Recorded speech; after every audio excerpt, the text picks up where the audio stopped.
بسم اللہ الرحمن الرحیم والصلاة والسلام علی رسولہ الکریم۔ بخاری و مسلم کی متفق علیہ حدیث مبارکہ ہے، جناب ابو ہریرہ رضی اللہ تعالیٰ عنہ سے روایت ہے، سرکار دو عالم صلی اللہ علیہ وسلم نے ارشاد فرمایا، 3 بچوں نے اپنی ماں کی گود میں کلام کیا ہے۔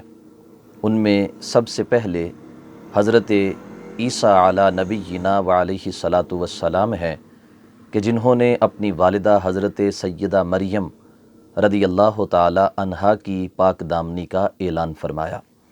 دوسرے نمبر پہ بنی اسرائیل کے ایک بہت زبردست عالم دین عبادت گزار جناب جریج پر جب ایک خاتون نے بدکاری کا الزام لگایا اور اپنی گود میں موجود بچے کو انہی کی طرف منسوب کیا، تو جناب جریج نے اس بچے کو مخاطب کر کے کہا کہ بتاؤ تمہارا باپ کون ہے؟ تو اس بچے نے کسی چرواہے کا نام لے کر آپ کی پاک دامنی کا اعلان کیا۔ تیسرے نمبر پہ ہمارے آقا صلی اللہ علیہ وسلم ارشاد فرماتے ہیں کہ ایک خاتون اپنے بچے کو دودھ پلا رہی تھی، بچہ دودھ پینے میں مصروف تھا۔ اس دوران وہاں سے ایک نوجوان کا گزر ہوا جو اعلیٰ نسل کی سواری پہ سوار تھا، بڑا زرق برق لباس پہنا ہوا تھا اور شکل و صورت کے اعتبار سے بھی بہت خوبصورت تھا۔ ماں نے جب اس نوجوان کو دیکھا تو اللہ کی بارگاہ میں دعا کی، اللہم اجعل ابنی مثل ھذا، اے اللہ میرے بیٹے کو اس نوجوان جیسا بنا دے۔ جب بیٹے نے ماں کے یہ کلمات سنے تو اس نے دودھ چھوڑ دیا اور اس نوجوان کی طرف متوجہ ہو گیا اور اس کو دیکھا اور دیکھ کر اللہ کی بارگاہ میں عرض کی، اے اللہ مجھے اس نوجوان جیسا مت بنانا۔ اتنا کہا اور دوبارہ دودھ پینے میں مصروف ہو گیا۔ کچھ لمحات کے بعد وہاں سے لوگوں کا ایک گروہ گزرا جنہوں نے ایک خادمہ کو، ایک لونڈی کو پکڑ رکھا تھا اور اس لونڈی کو وہ مار بھی رہے تھے اور ساتھ یہ کہہ رہے تھے کہ تم بدکار ہو، تم نے چوری کی ہے۔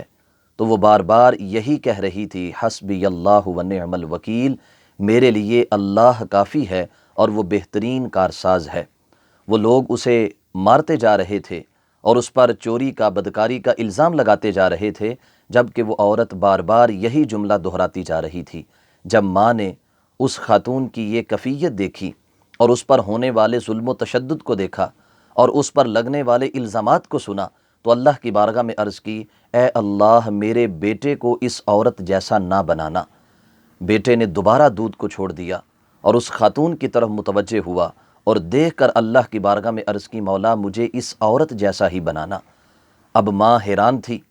پہلی حیرانگی اس کی یہ تھی کہ یہ دودھ پیتا بچہ ہے اور کس طرح یہ حالات کے مطابق کلام کر رہا ہے، اور دوسرے نمبر پہ کہ میں ایک حسین و جمیل نوجوان جیسا اپنے بیٹے کو دیکھنے کی دعا کر رہی ہوں، اور ایک ایسی عورت کہ جس کے اوپر بدکاری کا، چوری کا الزام ہے اور اوپر سے اس کو مارا بھی جا رہا ہے، میرا بیٹا اس جیسا نہ بنے، لیکن بیٹا میری دعا کے الٹ دعا مانگ رہا ہے۔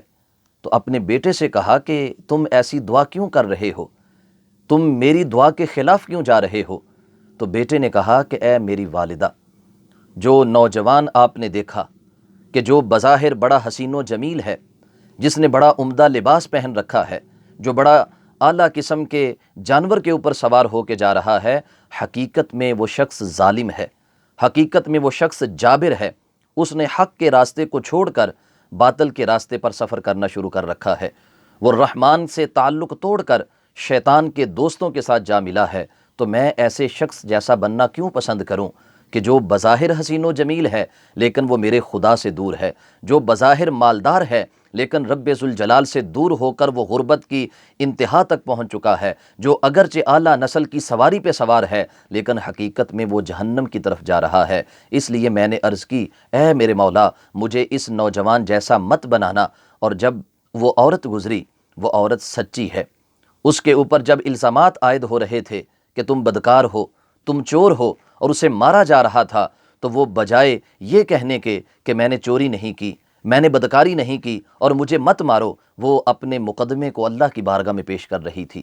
وَأُفَوِّضُ أَمْرِي إِلَى اللَّهِ کی وہ عملی مثال تھی کہ میں اپنا معاملہ اللہ کے سپرد کرتا ہوں، یہ مجھے مار رہے ہیں، یہ مجھے چور اور بدکار کہہ رہے ہیں، تو میں انہیں اپنی صفائی اسی جملے سے پیش کروں گی کہ حسبی اللہ و نعم الوکیل، کہ میرے لیے اللہ کافی ہے اور وہ بہترین کارساز ہے۔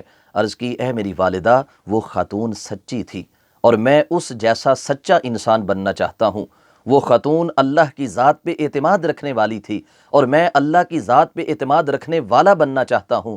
وہ رب ذوالجلال کی طرف اپنے معاملات کو پیش کرنے والی ہے، اسی طرح میں بھی ہر معاملے کو اللہ کی بارگاہ میں پیش کرنے والا بننا چاہتا ہوں۔ احباب ذی وقار، نبی مہربان صلی اللہ علیہ وسلم کے اس فرمان سے یہ بات واضح ہوتی ہے کہ ہر چمکتی چیز سونا نہیں ہوتی۔ بظاہر کسی کی شکل و صورت، اس کا عمدہ لباس اور اس کا اعلیٰ نسل کی گاڑی پہ سوار ہونا ہمیں دھوکے میں مبتلا کر دیتا ہے۔ ہم سمجھتے ہیں کہ یہ شخص بڑا ہی اللہ کے ہاں مقرب ہے، اور اس کے مقرب ہونے کی یہ دلیل ہے کہ یہ خوبصورت بھی ہے، یہ مالدار بھی ہے، اور معاشرے کے اندر اس کا اثر و رسوخ بھی ہے، جبکہ رب ذوالجلال کے ہاں ان باتوں کی اہمیت نہیں ہے۔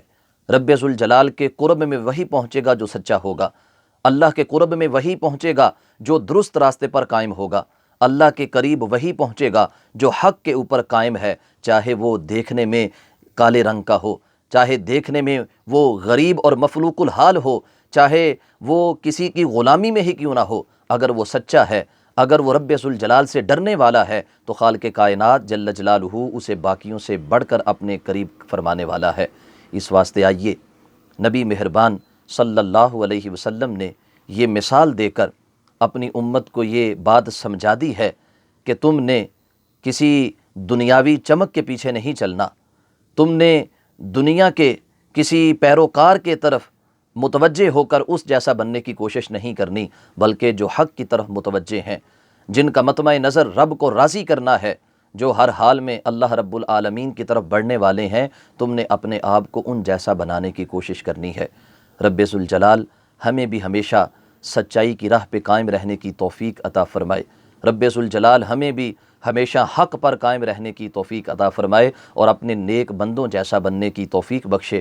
وآخر دعوانا ان الحمد للہ رب العالمین۔